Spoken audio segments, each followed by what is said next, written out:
bienvenue sur ma chaîne Ducati by Karen. Aujourd'hui, c'est une vidéo spéciale Ducati pour les nuls. Alors, déjà sachez qu'il y aura plusieurs volumes pour cette vidéo, puisque je ne réussirai pas à penser à tout du premier coup, puisque une vidéo serait beaucoup trop longue pour tout vous raconter, puisque vous allez bien me dire « Ouais, mais Karen, t'as pas parlé de ça ?» C'est vrai. Et que vous aurez plein de questions et que j'adore ça. Alors le prenez pas mal, hein. J'aime pas du tout le titre Ducati pour les nuls, mais en fait je trouvais que c'était le titre le plus approprié pour que vous compreniez ce que je veux mettre comme contenu dans cette vidéo. Voilà, c'était juste pour ça. Mea culpa. Alors, on veut savoir, nous, c'est quoi une Ducati? Pourquoi les gens baffent comme ça? Ok, c'est rouge, ça fait un bruit chelou, mais sinon, c'est quoi? Ducati, c'est une marque italienne de motocycles qui faisait des radios, des appareils photo, des machines à écrire, etc.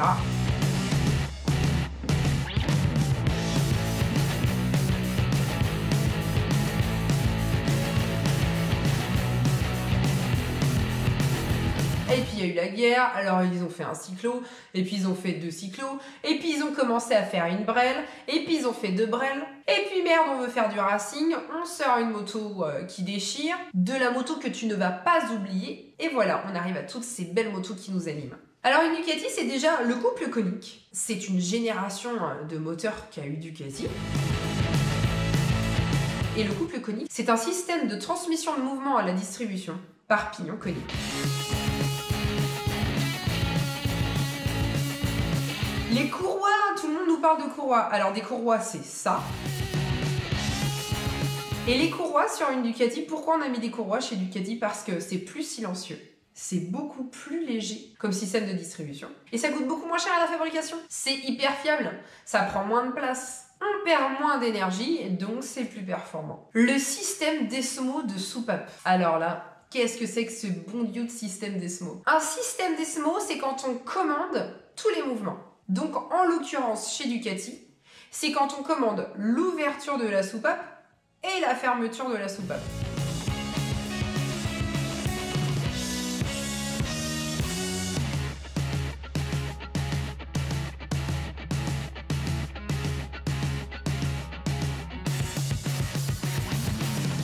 La plupart du temps, dans les motos, la fermeture se fait à l'aide d'un ressort qui remonte la soupape sur son siège.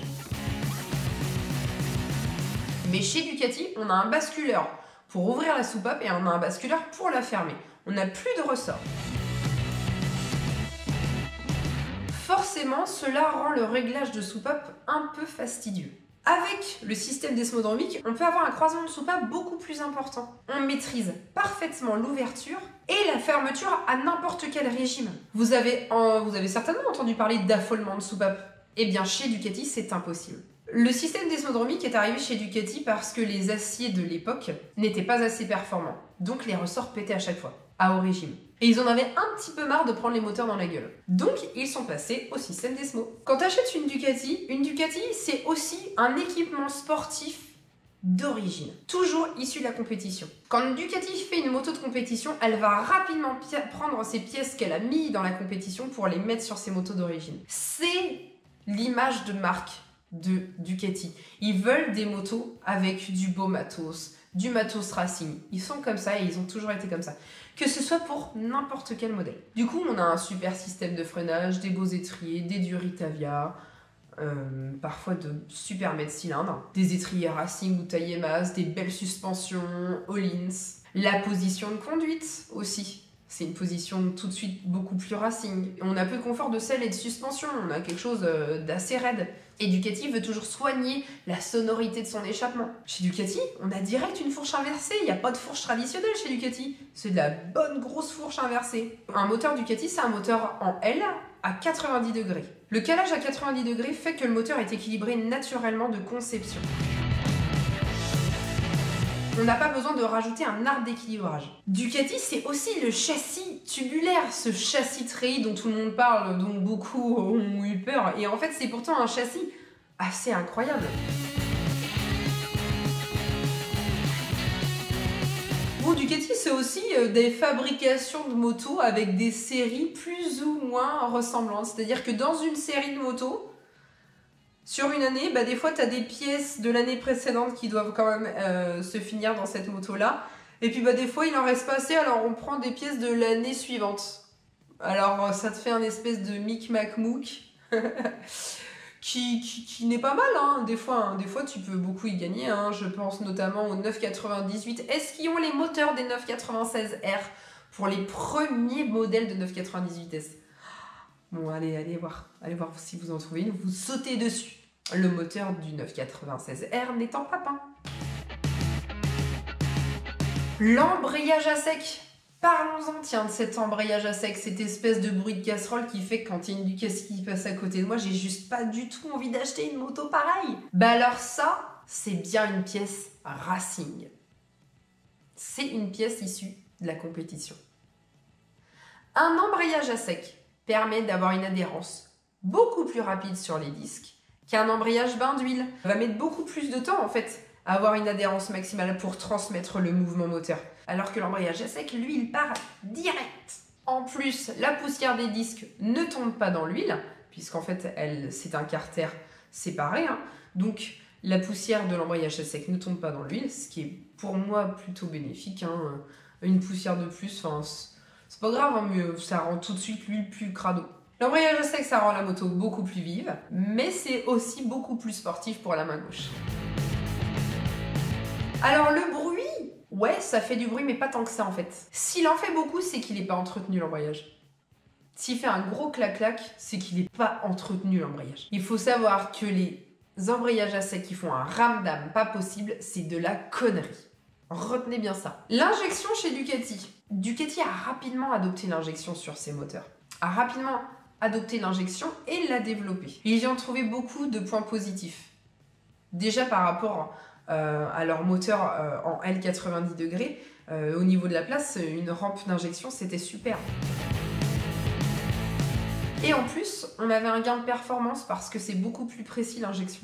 Ducati est aussi l'un des précurseurs dans le multiplexage. C'est un système qui vient, ce sont des systèmes électroniques qui viennent de l'automobile, du secteur automobile, et que Ducati a mis en place très rapidement sur ses motos. Ils sont les premiers à l'installer sur les motos. Ce sont donc des systèmes électroniques qui permettent la communication entre différents calculateurs en minimisant le faisceau électrique. Ducati, c'est aussi des kits performance, échappement, boîtier d'injection, plus un filtre à air que tu peux acheter pour rendre ta moto encore plus racée. Puis Ducati, c'est quand même une gamme large. Ducati a vachement d'idées novatrices, ils sont quand même super forts. Ils y vont pas de main morte quand ils sortent des motos. La 750 SS de 1974. Je pense que là, tout le monde était calmé. La Monster, le seul roadster sportif. Et encore actuellement, franchement. Parce que même si on parle des trucs bizarres là, que font les Japonais aujourd'hui, ça reste moins sportif qu'un Monster de chez Ducati. Les Tamburini, elles ont mis un énorme coup dans la tronche à toutes les sportives de l'époque. Le dessin changeait complètement, la légèreté, la fiabilité, la performance. Là, ils avaient tout arraché. On passait quand même du 888 au 916.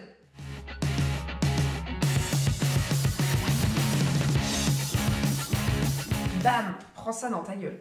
Elle a enterré toutes les sportives de l'époque. Le Street Fighter, magistral ce truc. Une moto qui fait peur mais que tu veux quand même acheter. La première Multistrada, elle était géniale cette moto. Certes, il y avait déjà des trails, mais un trail routier comme ça, il n'y en avait pas. La Sport Classique. Bon alors, la Sport Classique, c'est sûr qu'elle a fait un bide quand elle est sortie. Aurait fallu qu'elle sorte un petit peu plus tard. Mais bon, aujourd'hui, tu vois bien qu'en fait, c'est quand même une moto qui marche.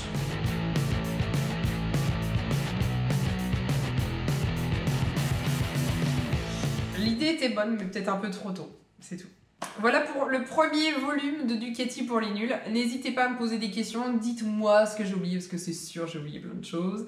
Et puis on se revoit dans un prochain volume pour ces vidéos si vous avez envie d'en connaître plus sur les Ducati. Je vous remercie, likez, commentez, abonnez-vous. Merci, salut!